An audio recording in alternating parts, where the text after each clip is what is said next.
Good morning, everyone. This is Danial Khan, and this is our second day in Bamiyan.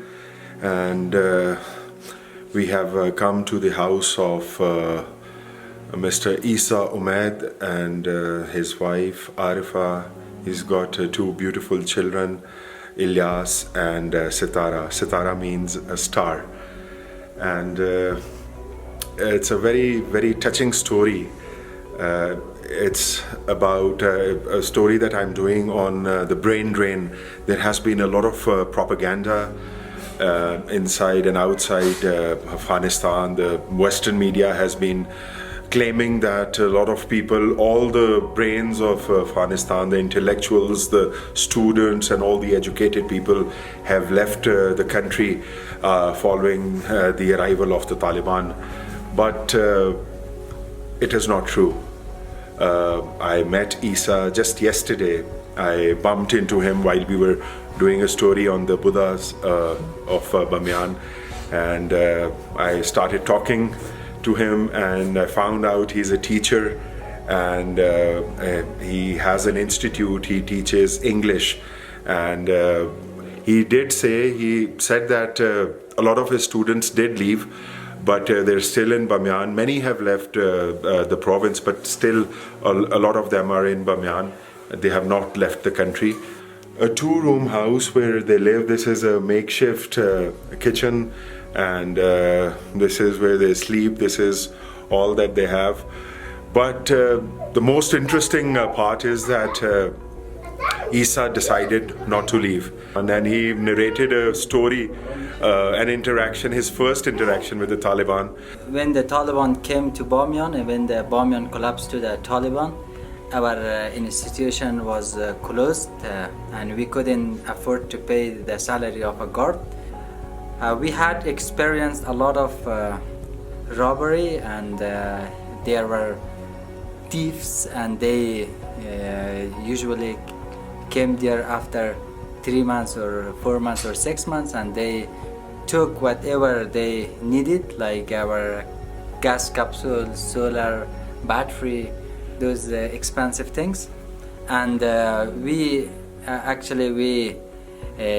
complained, and we asked the previous government, and we have this problem, and they say something very strange. They said, it is your job, please take the thief, arrest the thief, then bring the thief for us, then we will talk. And then we were very hopeless, and one day suddenly my telephone rang, and someone called me and asked, my name is Issa Omid, you're the founder and owner of this institution, and we arrested a thief. And we didn't see that thief anymore. The robbery has stopped in that area. For that specific issue, I am very thankful to the Taliban, and they stopped robbery. I just interviewed Issa's wife, and it's very unfortunate. She just told me that because of malnutrition, she lost her child, one of her babies, because they do not have enough food to eat. Despite him being a teacher, she said that she was also teaching, but when the Taliban came, she had to leave her job and had to stay at home. Things are uncertain, she's saying, though they have not said anything as yet, but the students are reluctant in coming to schools and colleges, and that's why she has lost her job. I'm also going to speak to the Taliban. I'm going to ask them what sort of facilitation are they going to provide to such people, because they stayed back. He did not leave Afghanistan. He stayed back to rebuild his country, but in return, if they want him to help rebuild the country, then they should facilitate him. So this is Issa's house, and as you can see, unfinished bricks are here. Two rooms he could manage to build. He said that He hasn't received his salary for the last 4 months. That is even before the Taliban came. So he hasn't received it from the previous government.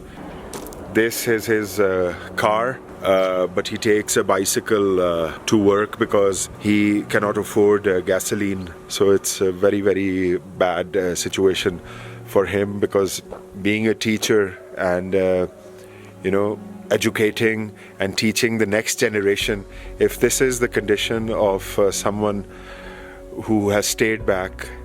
And he has also talked to me in his interview that he is willing to work with the Taliban. He said that they're being very kind to him, but at the same time he says that the Taliban need visionary people who can foresee things, who can look into the future and see what is best for the country.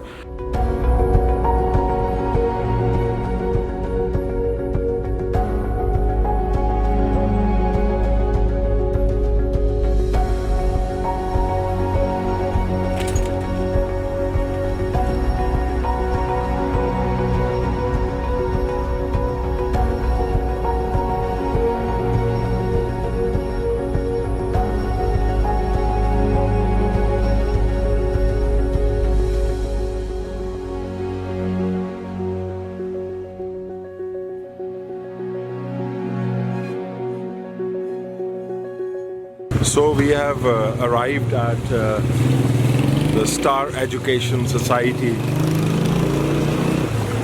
Join us for a difference, it says. And we have followed Issa from his house. Wow, this is a huge big place. Students have also started coming in, as you can see. We're going to go and talk to them also and see why they did not prefer to leave. So this is the office? This is the office. This is where you sit? Here I see. Have to take our shoes off. It's a sign of respect. Oh, mashallah. And here we have. Now tell me, so why didn't you leave? I didn't leave because of the people. 30 million people cannot live, and we are here, and they need help. They need education centers to be open. If I left today, this center was closed, and if my students came here, and they would be disappointed.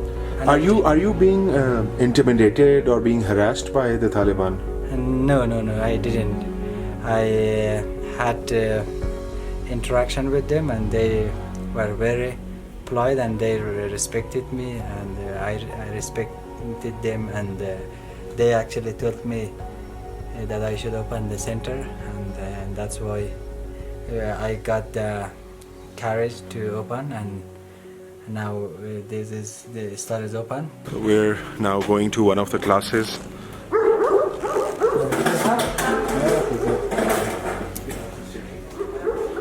Hello, how are you? Yeah, fine, thank you. What is your name? My name is Niva. Eva. And what is your name? My name is Bilqis. Bilqis, mashallah. You're studying English? Yes. So how are your classes going? My class is good. Yeah, good. Is Isa a good teacher? It's very good. How about you? I think it's very good teacher. He So- is very good. What about the situation? Why of Afghanistan, the Taliban have come here? Are you scared or are you not scared? I'm not scared. Good. And you're going to continue your studying? Yes. Okay.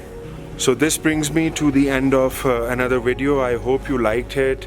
Do tune into CGTN as I bring you more coverage from other provinces in Afghanistan. This is Danial Khan signing off. Goodbye.